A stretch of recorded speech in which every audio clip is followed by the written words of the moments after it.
Shalom, Kala, Yahweh, Ba'ashim, Yahavashai, Ba'ashim, Rekakadash.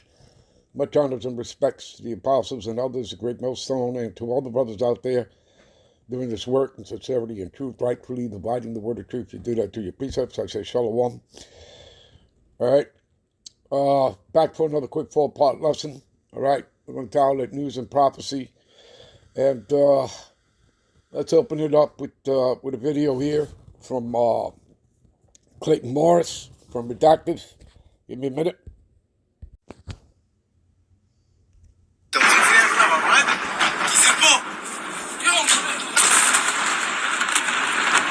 Buckle up, because this is the crisis moment. This is Trump's crisis moment, a tearing apart of his own support base, neocons crawling out from the shadows, the evil slime, demonic warmongers like Lindsey Graham, now openly steering the United States foreign policy again. Game on, he writes, after the first bombs dropped. Neocon warmongers surrounding President Trump, pressuring him to strike. What will his resolve be?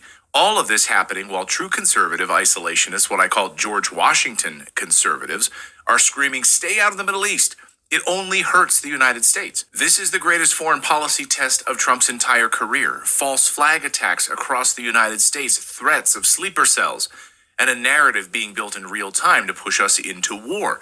Just a reminder, Trump's own administration confirmed that Iran is not building a nuclear weapon. The IC continues to assess that Iran is not building a nuclear weapon, and Supreme Leader Khamenei has not authorized the nuclear weapons program that he suspended in 2003. So what happens next will define the Trump presidency, maybe the survival of our republic itself. We'll get into all of that because over the past 24 hours, we've seen a massive escalation in this war. I woke up on this Father's Day, Sunday, to a boatload of news. By the way, happy Father's Day to all of you fathers out there.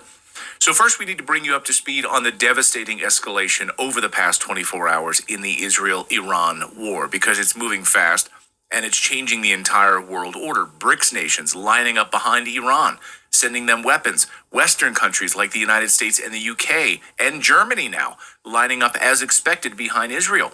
Iran's capital city on fire this morning. Massive airstrikes in Tehran a few hours ago. 15 airstrikes hit next to Iran's parliament building.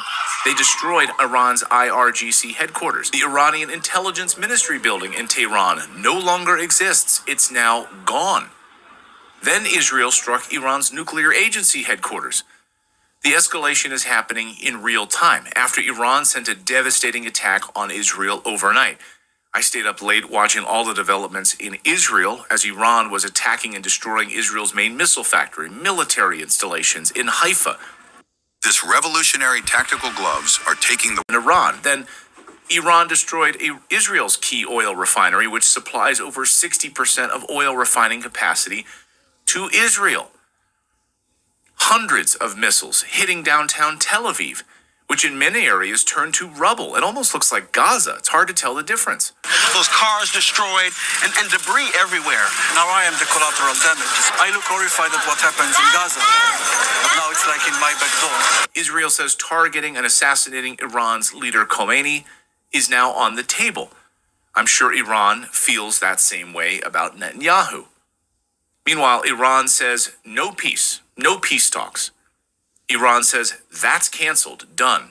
I know that's shocking, right? You mean you don't want to have talks with the people that just killed your top military commanders, assassinated your nuclear scientists? Shocking. Why wouldn't you want to sit down and have dinner with those people?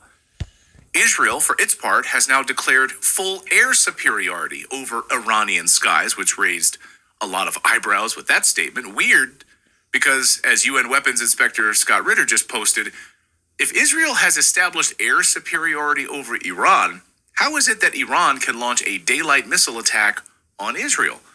Good question. There's a lot of propaganda happening right now. And as Colonel McGregor pointed out last night, what Israel wanted was provocation. And they got it. Quote, in less than 18 hours after Israel's surprise attack, Iran responded, firing hundreds of ballistic missiles, including hypersonic missiles, into central Tel Aviv and across Israel. Meanwhile, Israel's Iron Dome failed. Israeli intelligence failed. So now Netanyahu is pleading with Washington to intervene with American military power to rescue Israel from certain defeat, a defeat Netanyahu crafted with encouragement from Washington. So think about that for a second. Israel knew it couldn't beat Iran, and any military expert worth his That cry for help is less than 24 hours into a war that they started, America and Israel, with their sneak attack. Let's continue. salt knows that unless they're lying to you. So this was all planned. Launch the attack and then beg Trump, beg Germany, beg the UK to come in and help. More on that part of the story in a second, because this was a trap set for Trump, and he walked right into it. You heard it. A trap, right? Let's get into it, people. Give me a minute here. Now, you know what? We're dealing with news and prophecy, okay? News and prophecy, and that's the title of the lesson, okay?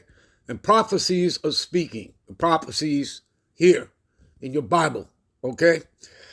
So we'll get started on it as soon as we come right back, all right? So we'll end this here, and we'll be right back with parts 2, 3, and 4. Shalom.